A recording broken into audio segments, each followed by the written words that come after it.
Coffee Tuesday, solo aging.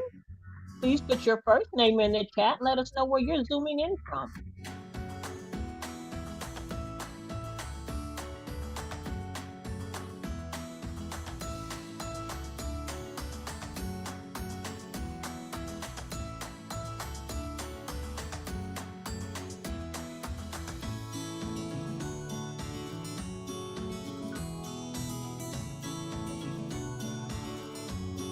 Good morning. Welcome to Tea and Coffee Tuesdays presentation on solo aging.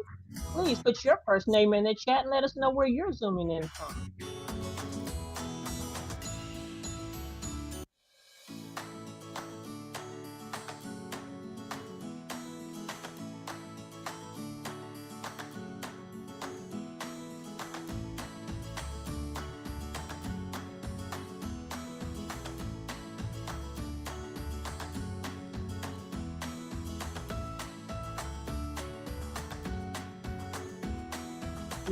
Welcome everyone. Tea and Coffee Tuesdays. Please put your first name in the chat. Let us know where you're zooming in from.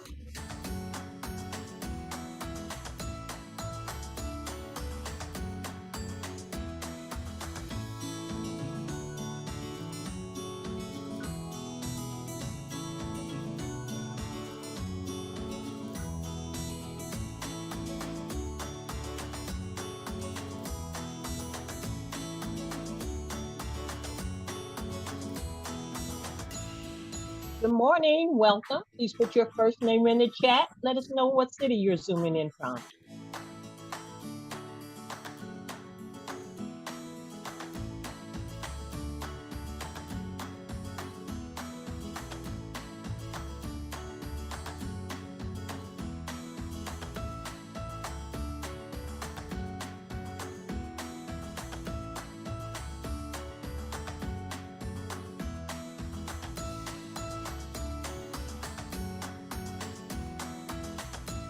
Welcome to Tea and Coffee Tuesday. Please put your first name in the chat.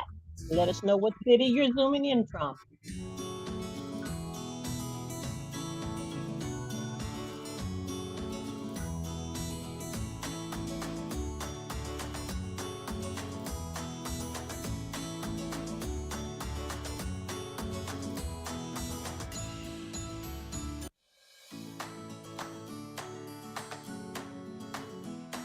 Welcome.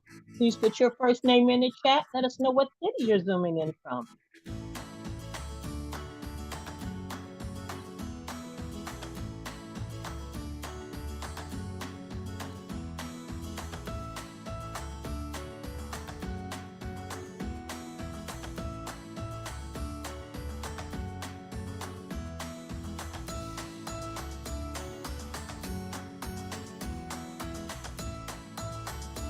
Welcome to today's presentation on solo aging. Please put your first name in the chat and let us know what city you're zooming from.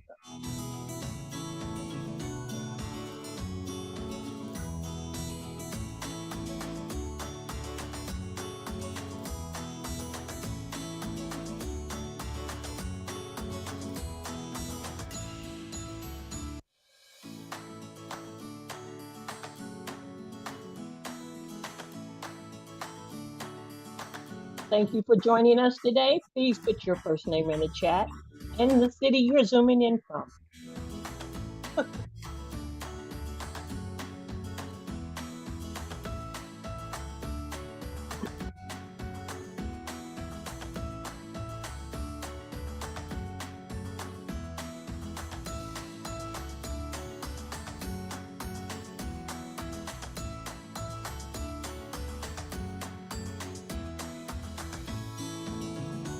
Put your first name in the chat. Let us know what city you're zooming in from.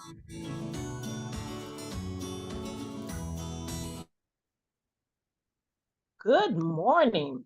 Welcome everyone to Tea and Coffee Tuesday. I'm Jacqueline Cole and I'll be your host today, and I'm so glad you could join us. Before we jump in, we ask everyone to observe the following meeting agreement so everyone can have a good experience. Please keep yourself on mute. Let's not have distracting background noises. Use the chat to raise questions or add comments, and assume everyone's good intentions using respectful language and tone. And please note, if your camera is on, We can see what's happening in your background. This session, our disclaimer is, this session is intended to be informational and educational and does not constitute financial advice. So please consult your financial advisor or lawyer for advice regarding your personal situation. AARP is not responsible for the consequences of any decisions or actions taken in reliance upon or as a result of the information provided during this event. This meeting is being recorded so that those who can't be with us today,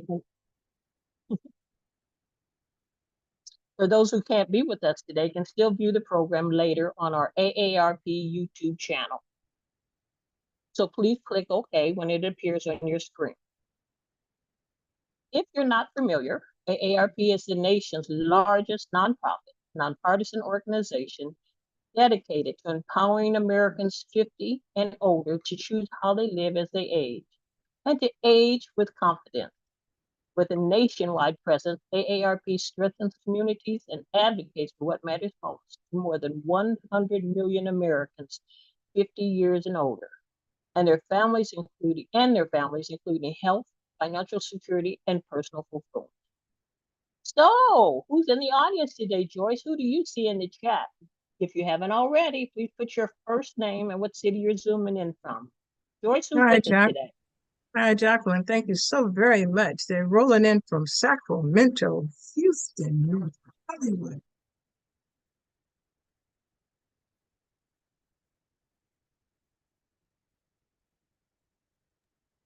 Joyce, he got muted somehow.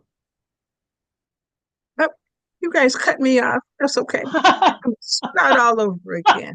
So they're rolling in from Sacramento, Houston, Hollywood, San Diego, Los Angeles, Oakland, San Bruno. I can go on and on and on. Take it away, Jacqueline. Wait. Kansas City just rolled in, so go. Take it away, Jacqueline. Okay. Joyce, thank you so much. And thank all of you for sharing in the chat. And thank you for being with us today. We appreciate you joining us today to talk about solo aging. To get us warmed up today, we have a poll question and ask that you quickly submit your answers. This poll is anonymous. The question is, what percentage of the population are solo aging? Is it 10, 5%, 20%, or 12%? Let's see what we think. Ooh.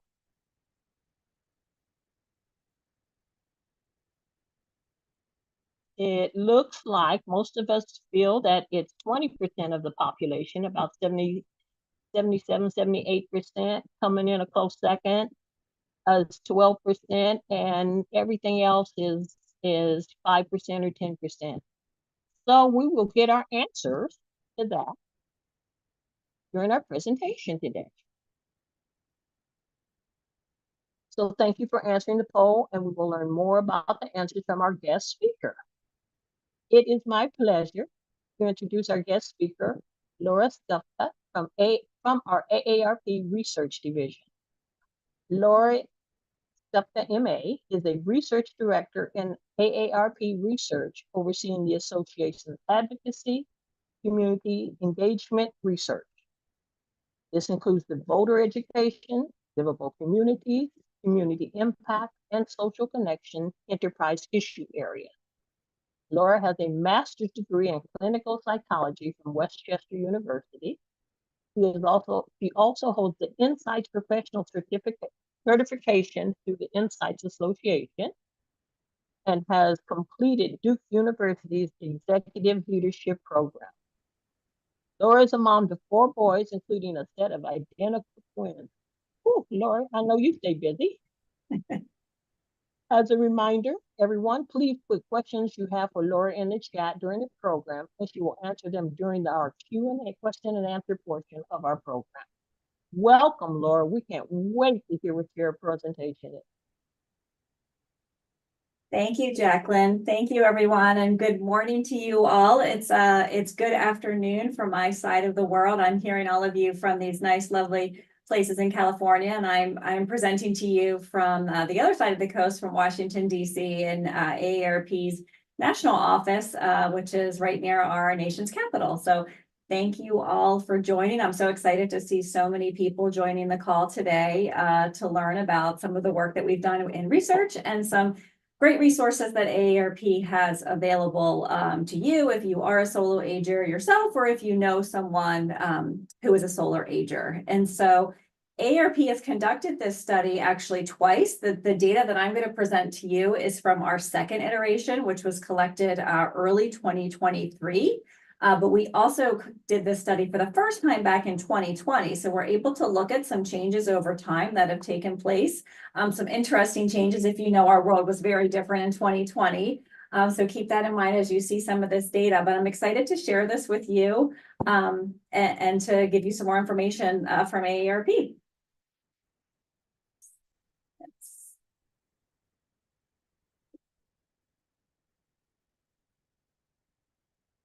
So what percentage, I know the poll question was, what percentage of the population are solo agers? And I will say that the number really depends on how you define solo aging. At AARP for this study, we defined this as the percentage of the population who either are not in relationships, are either not in relationships, unmarried, do not have children, or who might have children, but they live too far away and they're not connected with their children. So for the purposes of this study, we were really looking at those who we believe to be aging alone, meaning if they do have children, they're too far away to be of assistance or help to them, whether or not they are even connected. And so what we see in this study is about a third of the population actually qualify as a solo ager in our study.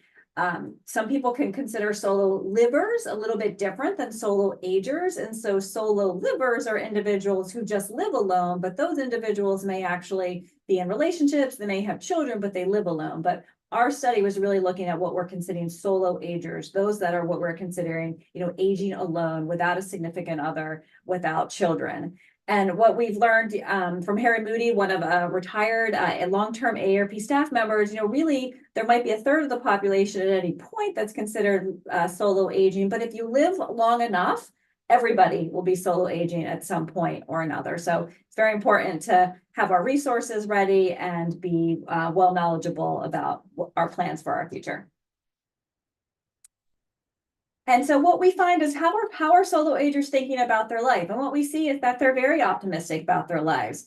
Few are pessimistic. There has been some changes, though, since 2020 in the percentage who say that they're pessimistic. So while the majority are still very optimistic about their lives, there is an increase in those that are pessimistic. This could probably be a result of the pandemic and the social isolation that took place during that time. But most solo agers say that they're very happy, they're very content with their lives. And so I think that they're very well so connected, and that's where it shows what's so important to build our sense of social connection and our networks of those that we'll count on as we age. Also, how do solo agers feel about living alone, right? What are their thoughts? And so what we see is most say that they feel independent, they like the independence, they're satisfied. Very few say that they're sad. Most people, feel happy about living alone. And this data shows that living alone really does have its perks. People feel independent and happy.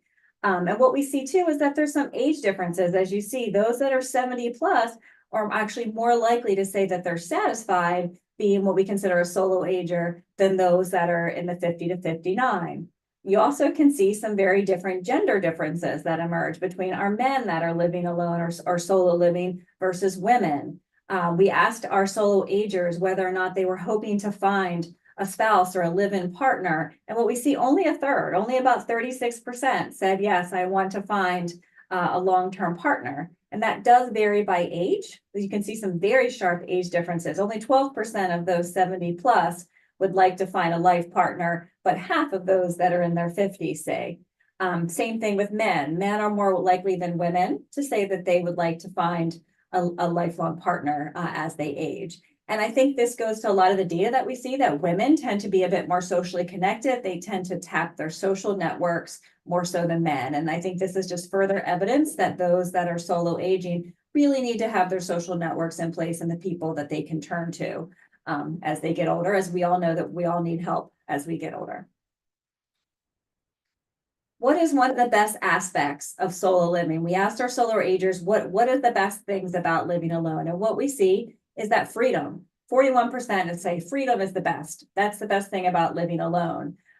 People also say, nobody to answer to. People also like their peace and quiet. And so we also asked, on the contrary, well, not only what is the best thing, but what is the worst thing about living alone? And as you can see, about a third say that's loneliness. Or not having help when they need. About 15% say not having help. So again, very important for us all to have our social connections in place, to have our networks of friends and who we can turn to, to avoid those feelings of loneliness that may occur when one is living by themselves or aging alone. Again, we see a lot of gender differences between men and women, with women actually saying more likely to enjoy their freedom. 46% of women say that that's the best part of being a solo ager, compared to only 37% of men.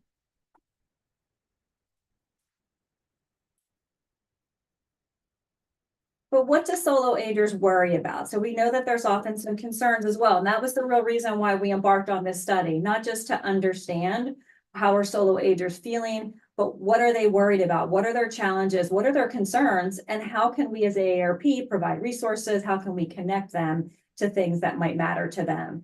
And what we found is that most solo agers are very concerned about the negative occurrences of the age in terms of decisions being made for them. So, dying alone or being moved somewhere that's against their wishes. And we graph here the data compared to solo agers versus just adults in general. And as you can see, solo agers index higher on each of these items than those that are just 50 plus that are in relationships. So being moved somewhere against your will is what concerns solo agers the most. And that's why it's very important, as we'll see as we talk about resources and plans in place, that we must consider to have things outlined as to what are our wishes, how do we want to be cared for, where do we want to live as we age, maybe if we are unable to live where we currently live, where are the places that we want to be cared for. We know in terms of long-term care that over 75% of the population will need care at some point in time. And so it's very important to put our plans in place as to how we want to be cared for. We also saw an increase from 2020 in the percentage of solo agers that were concerned about some of these things. And this is likely a result of the pandemic and all of the consequences of that solo agers are more concerned now about these items than they were back in 2020 when this survey was first fielded. Solo agers are also more worried than other adults 50 plus about needing help as they age with daily activities like cooking, cleaning, taking care of your house, or even needing money. Needing money and managing the bills are great worries now than they were in the past. And you can also see, if we look at the data here, solo agers are more concerned about these activities than those 50 plus, just in general. Again, so very important to have resources, to have our networks. Who are we going to turn to? Who might help us when maybe we're not able to take care of our house in the same way? Who might help us manage those tasks?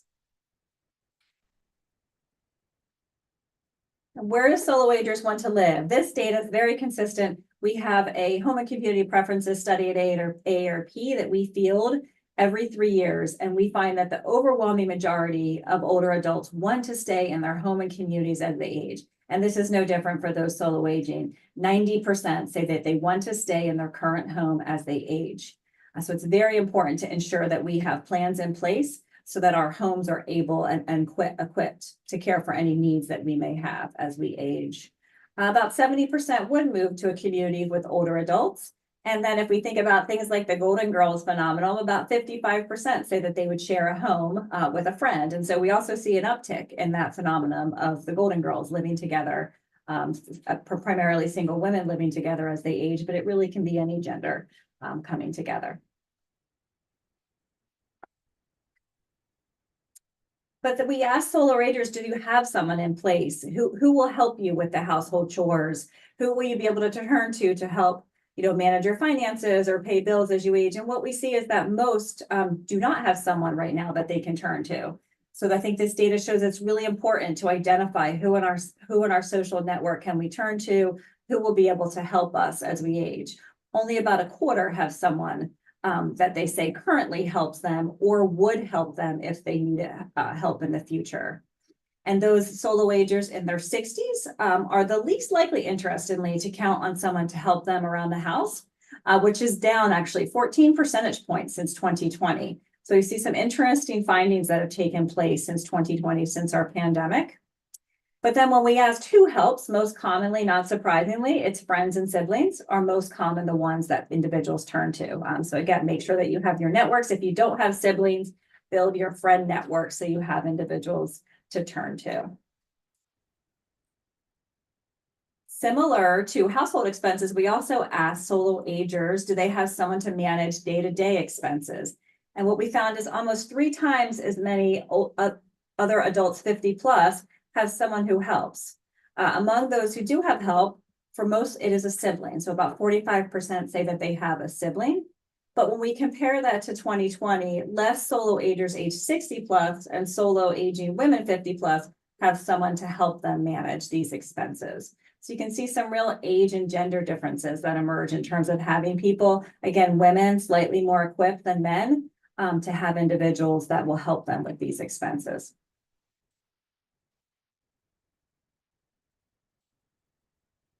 What about social connections? We know how important it is to be socially connected with others, to feel those connections and to feel like you are connected to others. And what we see is that solo agers, while they still feel very socially connected, about 55% said that they are lacking companionship. And this is higher than those adults just 50 plus.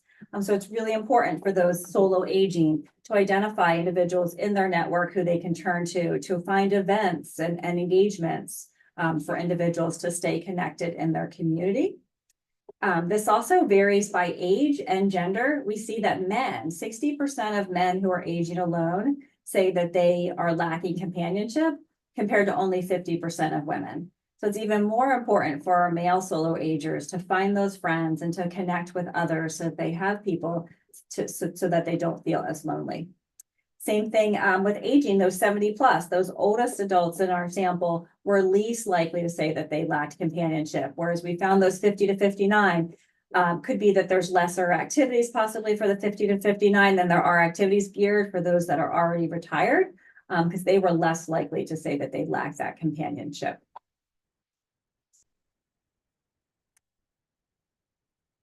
Here we asked about plans in place. What percentage of solo agers have a living will, who have advanced directives for if they need medical care. And what we see is that the proportion of solo agers who have these directives has declined since 2020, but it did hold steady among those that were in their 50s, but it declined among other age groups, among those in their 60s and their 70s.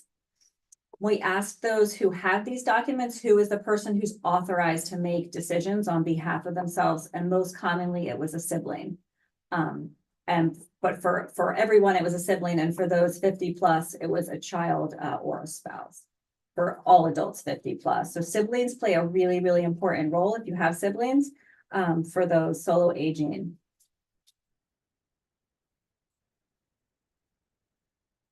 We also ask solo agers if they're planning. We know that a lot of people don't like to plan in advance for some topics that may not be the most fun topics, but we know how critically important it is to plan for our future and to plan for the ways in which we want to be cared for. As we know, most people will need some type of care, whether you need it now or in the future. And so what we see is that most have not planned.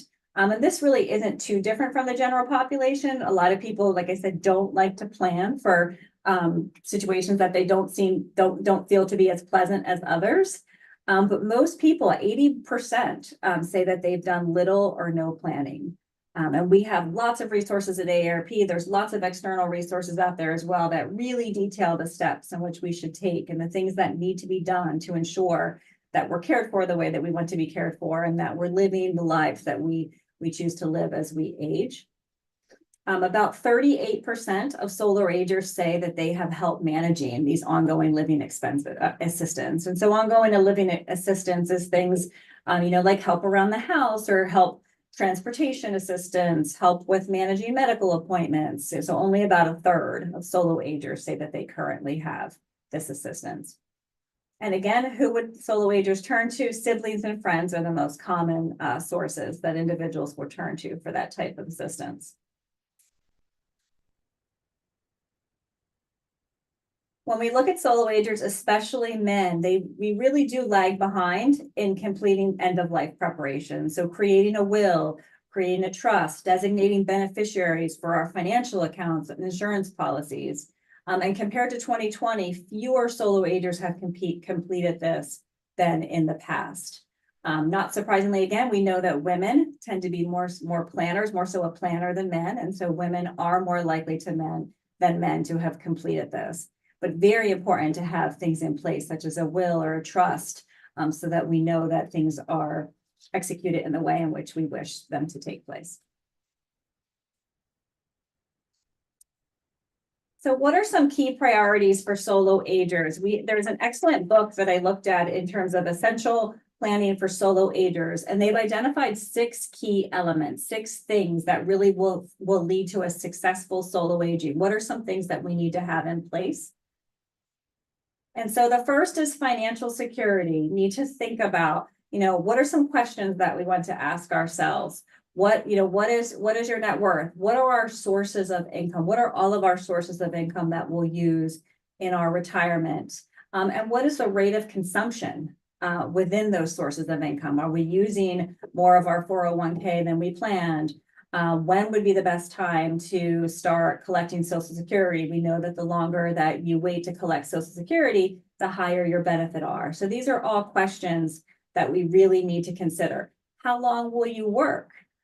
Some individuals plan to work longer than others, and also some people plan to work longer than they're able to, and that they, maybe there's a health condition or a reason why they're not working as long as they had planned. These are all things that we need to think about and have in the back of our minds and have plans for.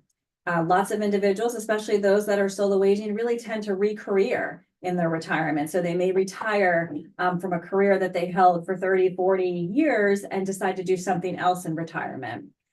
Within the workplace, we need to consider our jobs, and is there an option to do, say, a phased retirement or a part-time option? These are all things that we need to keep in mind to really plan for a successful later decade. And this comes from a book that was really written and geared towards solo agers, but really these key elements are really relevant to all individuals as they age. These are really all the things that we need to have and to plan. Good health and well-being is another one. We know that life expectancy has risen since the 1960s. I think in 1960, the average man lived to about 65. And now in 2018, I think that age was 77, 78.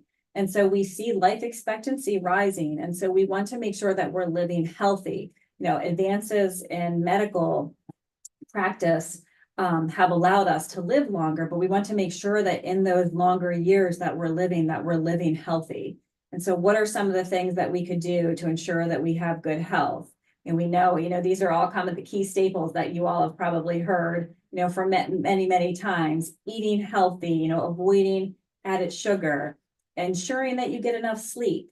I think there's a myth that older adults need less sleep than other generations. And so the average recommendation for sleep is really 7 to 9 hours per night for all adults, maybe 7 hours on the 65 plus side compared to younger generations, but everybody needs at least 7 hours of sleep. So we need to ensure that we're getting enough sleep, ensure that we're keeping stress at bay. We know that stress can contribute to medical conditions, contribute to high blood pressure and heart disease, and can really advance other health conditions. So we need to make sure that we keep our stress manageable as well. Then the other element is what we're considering, self-awareness. Think about, what do we want our legacy to be? How do we want to be remembered? What is the picture that we want to paint for ourselves? And how do we want others to remember us? And so these are, really important things to think through as we age? You know, what is the legacy that we want to leave on others? Also, being adaptable and flexible. Research shows that younger adults are very adaptable, very, very flexible in their opinions. And that tends to crystallize as one reaches about middle adulthood, and people become to, you know, what they say, set in their ways. And so that usually happens around mid-adulthood. And it's really, really important as we age to kind of decrystallize some of those opinions and to kind of become more flexible again and open our opportunities. Maybe we always planned on living in the same place as we age. We never planned to leave, you know, the state of California or wherever it may be. But maybe there's something, you know, a better suited area for individuals or something different. Maybe you never planned to retire and you always wanted to work, but that there's, you know, something better out there, or a change. So it's really important to be flexible and to kind of make sure that we're not so rigid in our beliefs. I would say the most important one, in addition to our health and our finances, is having a strong social network. We know from the Surgeon General, they have said that, you know, the loneliness, you know, they call the loneliness an epidemic, that it's just as bad as, you know, smoking cigarettes daily. And so we know how critically important it is to find your social network. I think the ideal number is 5, but I think, you know, if you have more, that's great. And if you have less, if they're close friends and they're people that you can count on, that's great too. But it's really, really important to have that social connection. As I showed in the data, you know, about half of older adults, you know, say that they're lacking companionship. So it's very important to develop our social networks and to get out there and find clubs and interests. What are you interested in, and where can I connect with others, you know, with similar interests? And then the last element is, you know, what we're calling religion or spirituality. And for many, this is a religion or, you know, a faith that one believes in, but also, you know, just the power of a higher being and a greater source, something greater than oneself. So it doesn't, for those who aren't religious, it doesn't have to be a religion or your faith, but just believing in something greater than yourself that you can draw upon for sources of motivation. So these are 6 elements that we think we really need to have in place to ensure that we have successful, you know, later decades of our lives. And I just want to talk a bit. AARP has amazing resources, you know, for all adults 50 plus. And I wanted to highlight several of them within the health and the finance and the social connections category that I think would be useful for all individuals. Some of these may be relevant to you, some of them may not, but I think it's good to know that these resources are all available. We have information on our website that you can get by state. So you can click on the state of California and get information on creating powers of attorney, advanced directives, and all the legal forms that you need. We also have a long-term care cost calculator where you can actually type in your zip code and it can bring up what the cost of, say, assisted living is in your county. What is the cost of nursing home care? So you can kind of get a sense as to what care costs. And we know that it varies dramatically across the country. And I'm sure it varies dramatically even within the state of California.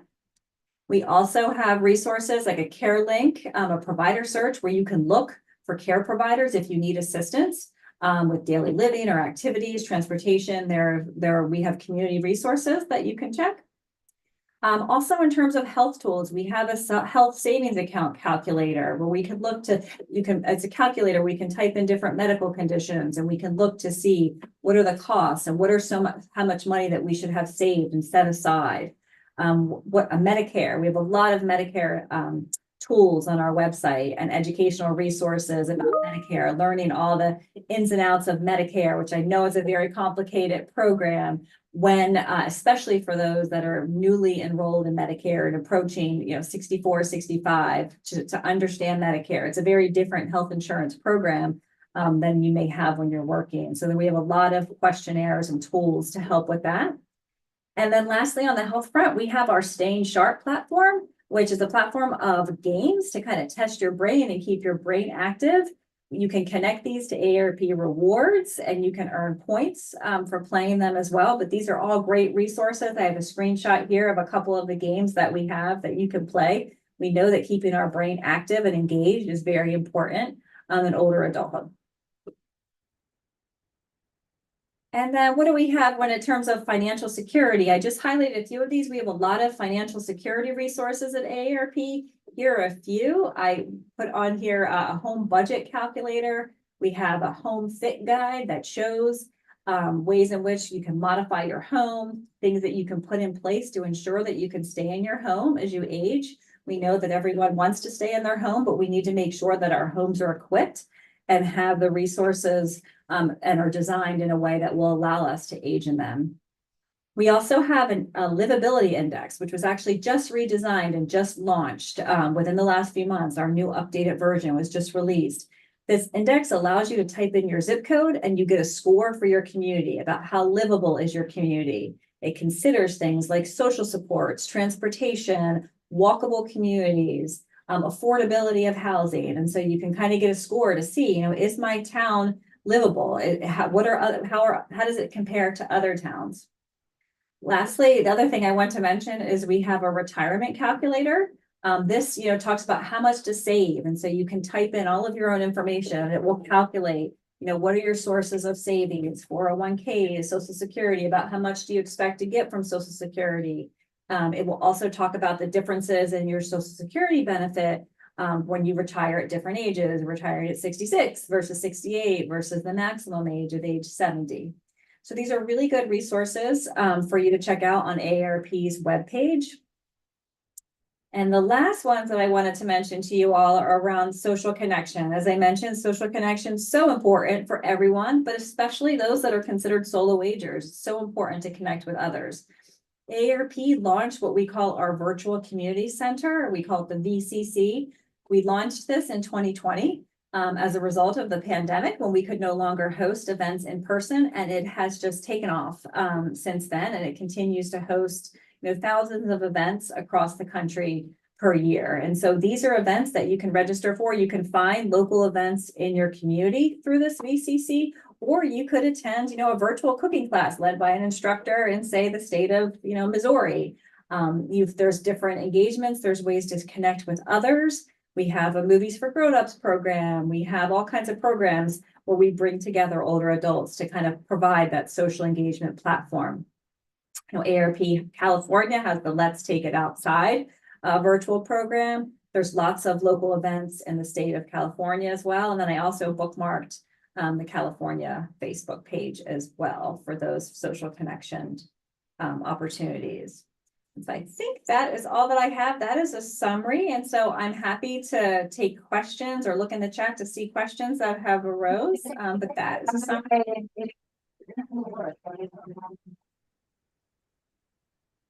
Thank you, Laura. You shared some really powerful information and some really interesting statistics. Joyce, what are they asking in the chat? I know there are a lot of comments. Well, you really did a great job because there are more comments than questions, which is pretty good. One of the comments said loneliness may be associated with alienation, which often occurs while growing up. What do you think about that? I didn't hear the remainder of your question, Joyce. Loneliness It says loneliness may be associated with alienation, which often occurs while growing up. What is your feelings on that? That I'm not sure of. I'm not sure what you mean about alienation, which occurs while growing up. I'm not really sure what the well, that came from Kevin. Yeah. It came from Kevin. So I'm thinking that maybe I'm guessing that if you're lonely and there's nobody there, that could cause a challenge as you, I don't know, maybe you can maybe answer that or respond to it. Yeah, sure. I mean, I'm not really sure exactly what the question means of alienation, which occurs while growing up. But again, I think, it's really important to tap our social networks and to, some of those you may develop younger in life. Some people may have the more tendency to be more introverts and not socialize with others. Maybe it's not in their nature. But I think it's very important to have your connections, and whether that be, maybe it is only just a few close individuals, but if they're individuals that you can count on, then I think that, that's okay. And I think it still provides that social network. Yeah, that's probably, I'm guessing that's probably where he is on that one. Okay. It says, does AARP have a section on leaving America as we age? Or it says, as this is a real option, I am considering as part of my aging well plan. You know anything about aging well plan? So I don't know what information AARP has about leaving America, but I have a feeling, I mean, I understand that the comment and that we do know that we are trying to follow the best practices from other countries. We know that other countries are doing it a lot better, particularly some countries in Europe and Japan. We know that they really, really support their older adults. They have a lot of resources in place. And so we know that we are trying to take some of that. We do have some guidance that will come out, in the near future on aging and national plans for aging. And we're really trying to push for that, to adopt some of those policies. And we do use them as best practices when we look internationally as to what others are doing. That's a good answer. Thank you. Another person has answered says, I'd like to stay where I am, but don't know if I can afford so. So I'm thinking about that as well. I think mostly people are thinking about their wellness financially as they get older. I'm kind of guessing that's what that question is kind of guiding to. Yeah, I think it's really important to consider that. And I think we need to think about, as we're thinking of where we might want to live as we get older, even if we can afford it, is the area suitable? Are there a lot of social supports in place? Or would it be better for me to move to an area where, say, I have other family members or I have friends? But I think, in certain states, probably, some of the areas of California, it is, quite expensive. But I think we have to really balance, where will we be happy? Where will we be socially connected? And where are the resources in place to help us as we age if we are to need assistance? Yeah, another one is regarding their home. The other person said, I got an inspection for potential repairs. Luckily, minimum was needed to be done. But as you get older, are there any maybe resources that possibly, somebody can tap into regarding repairs in their homes as they get older? We do on our website. If you go to aarp.org in our livable community section, we have a lot of information about home modifications and a lot of information on housing. Some of them are AARP resources, and in some areas we will recommend some of our partner organizations that might have information on, the cost of different, modifications or the cost of different upgrades or housing in each of the areas. Thank you. It's a lot of great comments in here. I was trying to mostly center in on questions. So there are a few comments where people are saying they have difficulty connecting with the long-standing issues that prelude aging, such as feeling of left out or while they're growing older, betrayal by friends, loved ones. I know it's really a sad situation, but can you touch on that a little bit, please? Sure. Yeah, I'm trying to kind of read through to see some of these comments as well.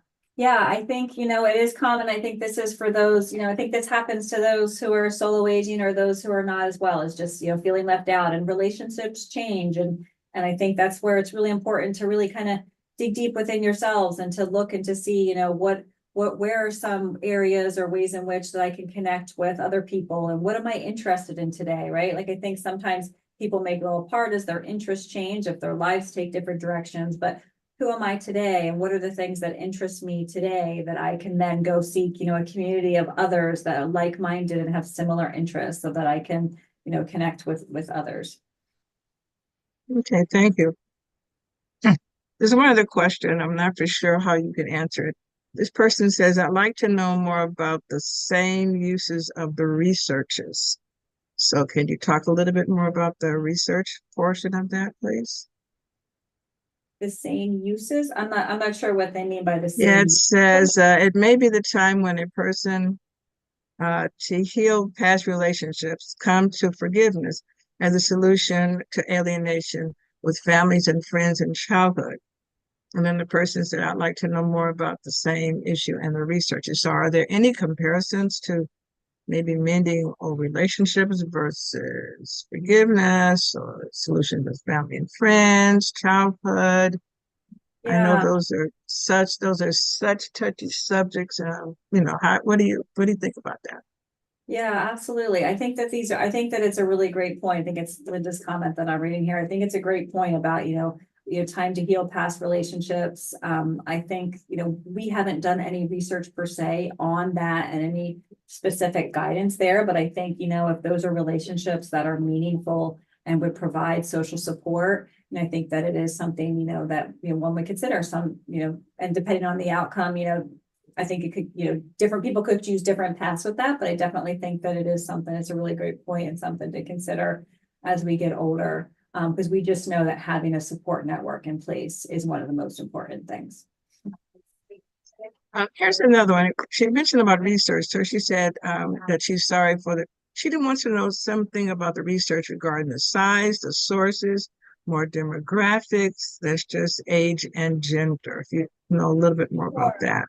Yeah, and this study is actually on our AARP research website. So you could certainly Google this on the AARP website and you can get all of the information on the methodology. I believe this sample was about 1,000 adults age 50 plus.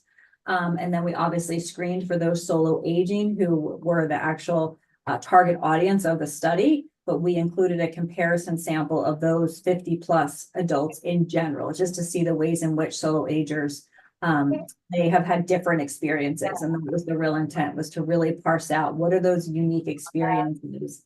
On the site in the full study, you may also see, we may also have, demographic differences by race or ethnicity, educational status, income, and so forth. But these are a highlight of the study. The full study is available online.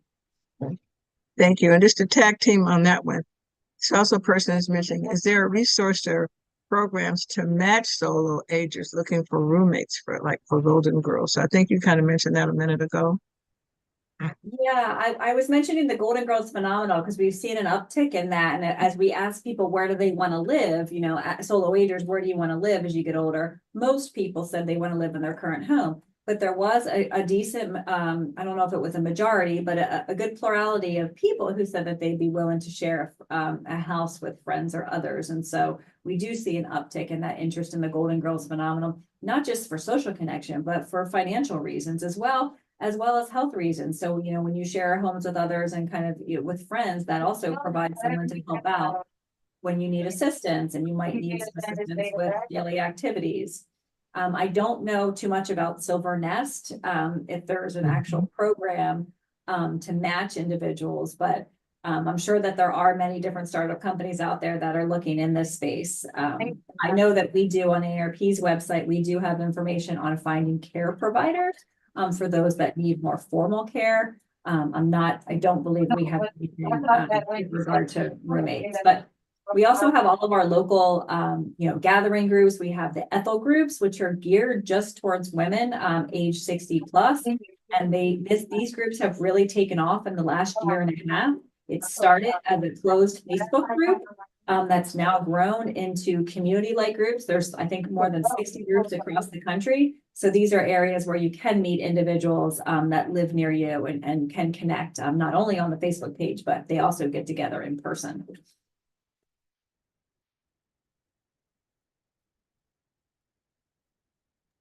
Joyce, you have to unmute. I don't know. I'm sorry, ladies and gentlemen. I don't know why I keep muting myself. There's several different other comments, like thank you for the information. And they really wanted the slides. They really want to see if you can have a way that they can get the slides back again, or a way that they can really get in contact with you. So my question to you, and this is the last question, what are some parting words that you would like to leave with the audience right now on like affordability with insurance, because everything is going up. Of course, we get older, our money is going down instead of going up. Friends, unfortunately, friends are leaving us, going to other places, moving, going with their own relationships, their friends. Is there anything that you can just kind of wrap this up, a quick summary, kind of what you talked about, to kind of make our listeners feel a little bit more comfortable that there is hope with Absolutely. AARP and the programs that we have? If you can just do that for a few minutes, that would help. Yeah, absolutely. I think that there is a lot of resources out there. I can't emphasize enough the information on our virtual community center, on AARP's virtual community center, where you can find a lot of different engagement activities. There's also an area for you to connect, with individuals. You can look for events in your community. And so I would say that is one of the most important things, to really connect with others. And I think Joyce, you mentioned, everything going up, and we know the cost of goods is going up and things are tough, for everyone. I think that actually when we look at some data, a lot of the individuals that are younger adults are adults that are, in the like 18 to 34 age group, they're actually struggling even more so. Our 50 plus population actually tends to be a little bit more stable in that regard compared to their younger counterparts. But I think, there is tons of information out there, not just from AARP, but from others in the community. There's many, many ways that you can socially connect with others.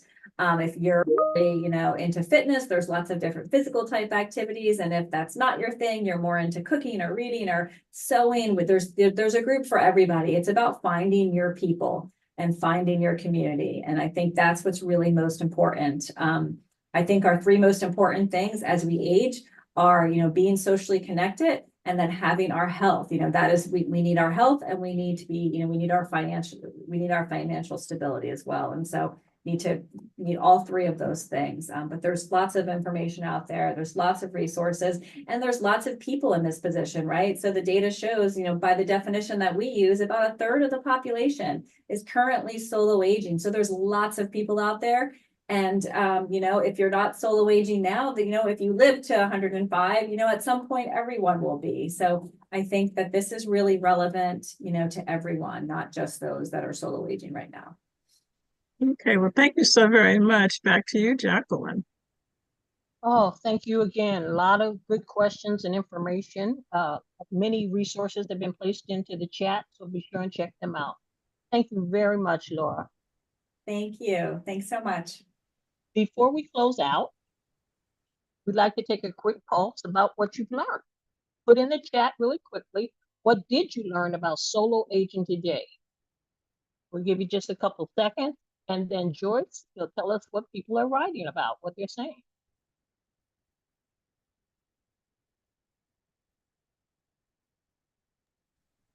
Okay, I'm waiting on that information to pop into the chat. Okay, so they're saying, thank you, thank you, thank you. Solo aging. Oh my goodness, now they're, okay, plan ahead is definitely an appreciation of the resources, access to thinkabilities, the importance of planning again. Social networking is very important, which is a key. See, there's so many resources, health and finances and social networking resources.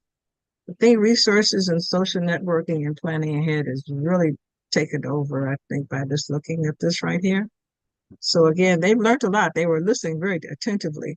And there are several resources that are in there that would be perfect for them to just download and look at it again. So again, Jacqueline, back to you. Okay. Thank you very, very much. If you're interested in rewatching this program or any of our previous programs, you can visit our Tea and Coffee Tuesdays webpage. The link has been placed in the chat. So for a few of our upcoming events, join us for the next event in our Piggy Bank Essential series on Thursday, September 26, 2024 at 9 a.m. Pacific time, where Jamie Lyell of the AARP Financial Health Resilience Team will discuss Social Security retirement benefits. Ooh, I know we'll have a full house on that one. And our next Tea and Coffee Tuesdays monthly meeting is Tuesday, October 8th, 2024 at 9 a.m. Pacific time as we discuss Medicare and open enrollment. Again,